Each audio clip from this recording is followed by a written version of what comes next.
everybody, and welcome back to the channel. June 27th is the third Bass Cruise Night of the year up here in Foxboro. It's supposed to be the 5th. We've had a lot of tough weather, so I'm going to start out shooting this video and just saying hello to everybody. Going to shoot as much as we can. A lot of cool stuff up here today. Got a chance to talk to a lot of folks already. It's great seeing all of you, but I'll have my favorite car of all time in the video behind me right here, which is this Heritage Ford GT. Favorite car, regardless of anything else ever made. I think that's the coolest, best looking car ever, and my dream car. So we'll start there. We'll go back around and shoot a bunch of cool stuff today. Try to get you some great videos, maybe talk to some folks, and we'll come back and talk to you. All right, we'll start with something pretty cool and unique. 1977 AMC Hornet AMX with the small V8 last year for the Hornet, last year with this motor. This is kind of a cool little car. Again, straight 70s. You think about the Mustang 2 Cobras, you think about the Trans Ams, little body kit, cool little mag wheels, little small, V8 power plant, probably making 160 horsepower with an automatic, but it's a fun little car. And again, when's the last time you saw an AMC AMX Hornet? I haven't seen one in forever.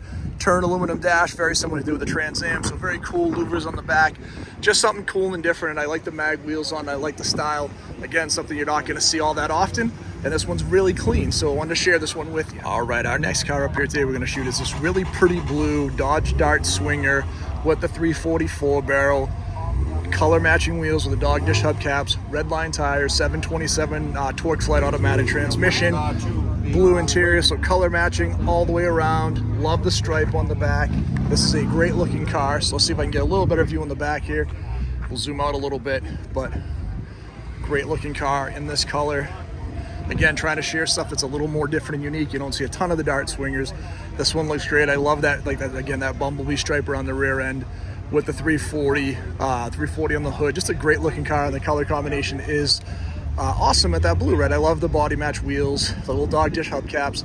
Like I said, the red lines look great on this, so just everything very cool and original for this really nice little Dart Swinger. There's a couple of really nice Factory 5, or actually a couple of nice Cobras here. There's a Super Performance kit and this Factory 5 kit, both in the blue and the white. This has the knockoff wheels. It looks like probably a 5-liter motor. Really good looking, love the color. I wanted to share it though, it is a veteran. So this is a Factory 5 car. All the gauges, the 5-speed. Like I said, the little motor under the hood, very clean. Like the car quite a bit. The side exhausts, these are always some of my favorites. And Factory 5 makes a lot of great kits. And this one looks great. I think, again, if you're gonna get this car, this is a great color to go with this, the white with the blue stripes. I think either one of those are kind of the iconic versions of this car. And these colors, ones I would recommend. And as always, as I will say, thank you for your service to the owner of this car. Really sharp car. Happy to share it with you. A few of the shows I've actually shot the older Bullet, the 01. I've shot the newer Bullets that came out, just a couple of years ago. This is the 09s. This was the next generation, still at the 4.6, 315 horsepower. The grille delete with the horse in the front, so just a smooth over grill. Kind of those same style Bullet wheels you had in 01, but they were larger brakes, a little different interior. So the seats were slightly different. You had the different shifter bezel.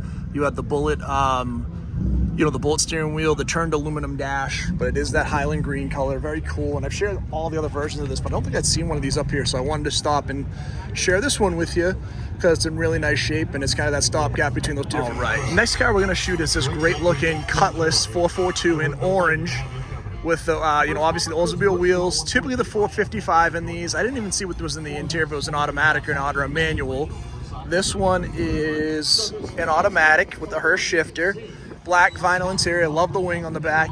The reason I got sucked over to this car is the car next to it is a black and red Challenger. I had a 2012 black and red Challenger. I saw this one coming in, and it looked very similar to mine. This is a newer version, different taillights, different front end, but I saw this one, it sucked me over because I had this black and red RT Challenger in 2012 brand new, and it always drew me in. I think this color combination is awesome, but then I saw this beautiful Cutlass 442 in the orange, which is my favorite color, and this one looks great. This is a really nice looking car, so I wanted to share it with you. You get the black stripes on the hood, very clean under the hood, really nice looking motor, very factory original, not a lot of extraneous stuff, not a lot of chrome. Just looks really nice and original. Very pretty car. Myers Manx. I was talking to the owner, built it in 2000. It's a signature series that came back out in 2000, but it is an original Myers. He's got the 1600 V-dub motor in it. That was a new motor. It came out of Mexico and the Mexican Beetles. It's kind of like the Super B motor, so it's kind of built up. Very cool. These are very neat. You don't see them very often. This one's in a great color, and he called me from across there because these Myers Manx have a very unique style. and these kind of stand out from pretty far away. And I like this one with kind of like the surf bars and the orange. The blue's very cool. The big peace flag and the American flag, kind of a neat old dune buggy here. I saw this beautiful 55 coming in. This thing sounded great. It looks awesome in that flat paint with the gold wheels. Looks like the brass monkey wheels from the Hellcat.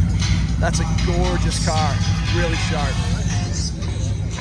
This is where I need my buddy Sean up here tonight. This 29 Cadillac is stunning. Yellow, the red wheels, the black, the beautiful top, the coachwork with the wood. Wow, is this car beautiful. I don't know anything about it. Sean will be able to tell me, so I'll have to get some info from him, but this is really sharp. And I just love the size. I mean, this thing is massive. Love the headlights. The wheels are awesome with the wire wheels. They're just giant. Everything on this car looks awesome. And I love to share it with you. Like I said, I wish I knew more about these 29 Cadillacs. I don't, other than the fact that it's just an absolutely stunning car. And this one's in phenomenal shape.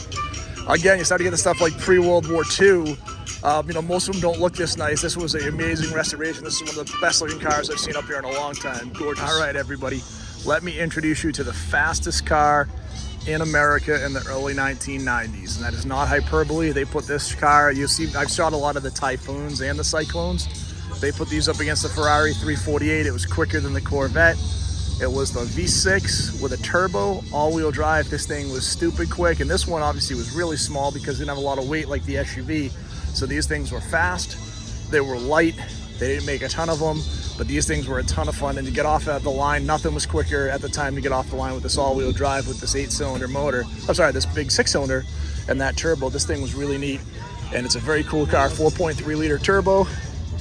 So essentially they were basically cutting the, you know, they cut off 2 cylinders from the 350 and made this truck, and it was quick. You know, you didn't see a lot of them, but when you saw them, you knew you were going to be in for it if you were trying to race them back in the day, and you just couldn't hang with them. They were just too fast. It's all-wheel drive, you couldn't touch it. You see all the time today, I love watching the spectator drag races. The all-wheel drive cars, especially in a short distance, are so much faster than the rear-wheel drive. They just get so much more traction. And again, I think this was the only color that was available, I believe, in the truck. Was just the black and the red. I know on the Typhoons they had a couple other colors like the teal and the red, but I think in the truck, and I could be wrong, but it was only available in the black and the red with these wheels with that 4.3 turbo 6 and the all-wheel drive. So very cool truck. You know, this is an interesting car to me. When these Monte Carlos came out, they were pretty polarizing. They had a pretty unique style. I actually thought they were good looking. I was working for a different company back then, and I had a Monte SS. I had an 88, and the newer versions like this had come out. And this one was pretty neat. They actually did some special editions for NASCAR. They had a Dale Earnhardt. This is a Tony Stewart special edition. It is signed. So the black and the orange with the 20. This is a supercharged Monte SS. So this was pretty fun and fast for the time. And something, again, you don't see a lot anymore. These kind of got used up and they're kind of forgotten about, but they were, like I said, they were kind of, I thought they were good looking, but again, it was a very polarizing design. Some people loved it, some people hated it. The rear end is kind of what turned people on or off, right? It was definitely a different style, but I think it's neat to see a special edition one. I'll share with you, because again, I can't tell you the last time I saw one of these at a show, so something pretty cool and different. All right, so I saw this come in, this beautiful C4. This is the anniversary edition in '93. This is the color, right? So mine said 40th anniversary. This was actually the 40th anniversary special edition package in that purple. You'll see the purple center caps on it. You have the same interior, so you have those 40th anniversary seats. This one's an automatic. Everything's factory in this one. This one's really sharp. It looks very clean. I don't know what the mileage is on it, but it looks very well done. And again, I like this. And again, this is the real 40th anniversary in this color. I think the color looks great. And I do think if you're going to get this, like the convertible is awesome on these. They're, you know, you take the top off with the Tiger and there's no rigidity to it. So you might as well go with a convertible, because, you know, by the time you take the top off anyway, it's going to ride like a convertible. You're not going to get much better performance or ride quality. And I say the heck, I think the convertible looks awesome on the C4s. This is a really good looking 40th anniversary in that purple. All right, so I shot that veteran owned Factory 5. This is also veteran owned. This is that super performance kit I was telling you about. So this one's also the blue and white. This has the side pipes and knockoff wheels. This is a 427, so you can see the setup. It's a little different. This one's got a Roush motor, and you saw that other one had the 5-liter motor with the Cobra setup. So very similar. The Super Performance kits are really nice as well. The Factory 5 are the most common. I think the Super Performance tend to be a little bit truer to the original. I mean, I love the wide fender wells, the wide rear tires, the side exhaust, and again, a veteran-owned car. So I will say thank you to the owner of this car for their service. But this one's really nice. And again, this is the Super Performance version after we took a look at the Factory 5 and almost the same exact spec. I gotta tell you, I love seeing a C1 first-gen Corvette driver that hasn't been over restored. This one looks awesome. The pinstripe looks like it's fairly original to the car back in the day. Somebody did this a long time ago. A lot of patina on the paint. Love the Cragar SS wheels. That mint color with the yellow, with the white cove. This is just a very cool car in this color. And again, I love the patina on it. You don't see a lot of these C1s that are drivers that people go out and enjoy, and this one looks awesome. The paint looks great on it. I like the rear end. I've always shared on these, and the rear ends on the 61 and 62 when they kind of morphed into the what with these C2s would come. I like that rear end a little better, but I love the fact that on these like 59s, you still get the colored cove. This color looks great on it. This is a very cool patina for this car, and I love the style. All right, let's shoot this really fun 78, so the 25th anniversary. This is a pretty neat little C3 with the big blower on it. The Rally Sport wheels and the silver with a little bit of black on the hood. You know, the T-top car. It is a manual. This looks like a lot of fun right here. So somebody had some fun doing some mods on this little Corvette with the big blower on it. I think it looks awesome. And again, something you don't see all that often. Again, we see tons of C3s, but when's the last time you saw our 25th anniversary C3 with a blower on it? That's pretty cool, and I dig this. And again, something different, unique style. So I'm a fan. Wanted to share it with you. Very cool little Corvette here. All right, I'm gonna start at a different spot when I shoot this car. 63 Fairlane 500 302 with the Thunderbolt hood scoop in the blue interior, manual transmission, color matched. Nice American racing wheels on here, little 5-star mags, 5-spoke mags. This is a good looking car too, in the blue and the white with the white top. Really sharp looking. This was kind of that rocket age on the Fairlanes. So you still have the fins, but they kind of were tapering off a little bit. And you see in the back, the headlights or tail lights were kind of that jet-inspired tail light setup. So very cool looking car. Again, and the thing that drew me over to this was that really cool Thunderbolt hood scoop, which was obviously part of those race cars, you know, the 427s with the side oilers that had that fiberglass hood, the fiberglass fenders. This kind of a replica of that, and it looks great in this color. Very cool little car. All right, we have a super clean first generation Lightning in black. This truck was so neat. Had the 351. It was like 245 horse. Had a ton of torque. Geared well for being quick off the line. This was like a 7.5 second truck, which back then was really quick.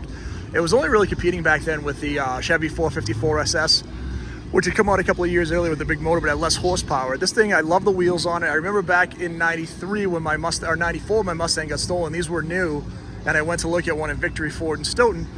And I want to say it was like 22 or 23 grand, which back then was a lot of money, so I didn't pull the trigger, but I always wished I did. You know, they had the different bumpers, the Lightning graphics, the wheels, which I was always a big fan of. You had the Lightning seats. So it was, you know, the most of the interior was a pretty standard, you know, F150 for the time, with the exception of the sport seats with the Lightning logos on the front. And again, you had the Lightning logo on the side. You had the body colored bumpers, and it was smoothed out a little bit, so everything was body color. So the grille, the bumper, so it was a little bit of a modification. I'm sorry, excuse me. A little bit of a modification on the truck.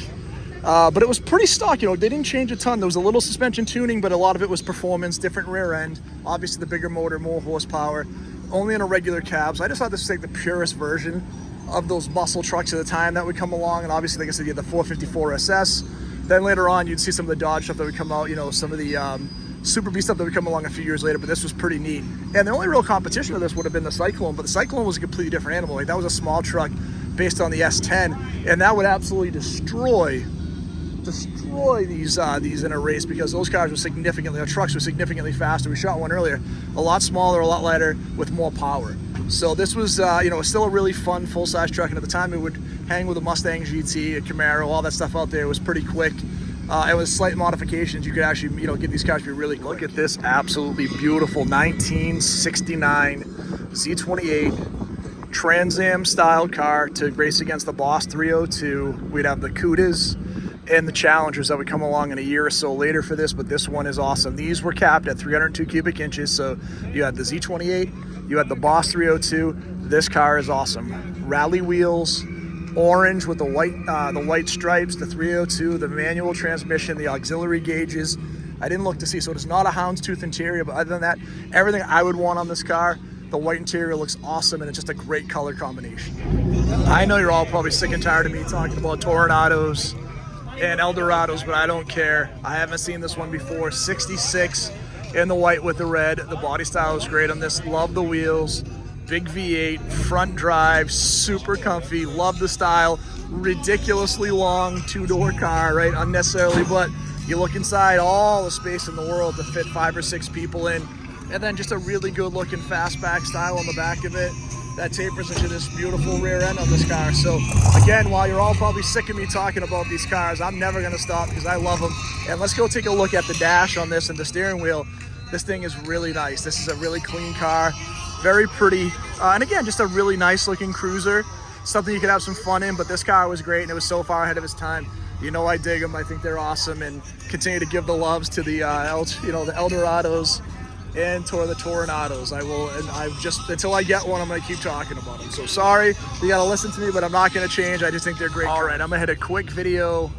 2000 Cobra R, one of 300. 1969 Boss 429, one of 860. And your Ford GT Heritage, one of 346. I think I just shared with you in this little 15-second video the 3 coolest Fords ever made. 2000 Cobra R, 69 Boss 429, 2005 Ford GT in the Heritage colors. Amazing cars by Ford, and I'm so happy to see all 3 of them up here tonight. All right, so we'll hit this little section of Factory 5 cars. We have their little Roadster, we have their Shelby Cobra, the Shelby Daytona, and it looks like a Factory 5 Raptor kit that you can go in and tie into. So this is a pretty cool little section here. These little Roadsters always looked really nice. Really clean. Again, very much a 32 Roadster. This is their version of it, and their fiberglass body kit. Obviously, we've seen their Cobras. They're really nice. I love their Cobra Daytona. I think it looks very cool. And then looking at that truck, kind of gives me like a trophy truck vibe. So very cool that they're doing something a little different over there. I want to get back in and take a little closer look at it. It looks like a carbon fiber rear fenders. You've got the setup for the wheels, the giant B-locks. This thing looks pretty cool. And yeah, this is awesome. So we'll get back here and we'll shoot a little bit. That is a very cool looking Factory 5 truck that I didn't know they made. So very cool little section of Factory 5s. All right, guys, I'm going to wrap up for the night. We've had a pretty good time. There's a lot of cool stuff up here tonight. Good turnout. Weather was great tonight for the first time. We've got a lot of rain, so it was awesome to be up here. Very cool Cadillac Eldorado right behind me. We got a Viper. We had a nice Corvette right behind us, so we wanted to share some of that. But as always, thanks for checking out the channel. We do have shows coming up in the next couple of weeks. We have the Mustang Club show in Fitchburg in a week. We have the Endicott show in 2 weeks up in Dedham on July 14th. So hoping to see everybody there. Please hit the like and subscribe if you haven't done it so far. Appreciate all of you, and we'll talk to everybody really soon. Thank you.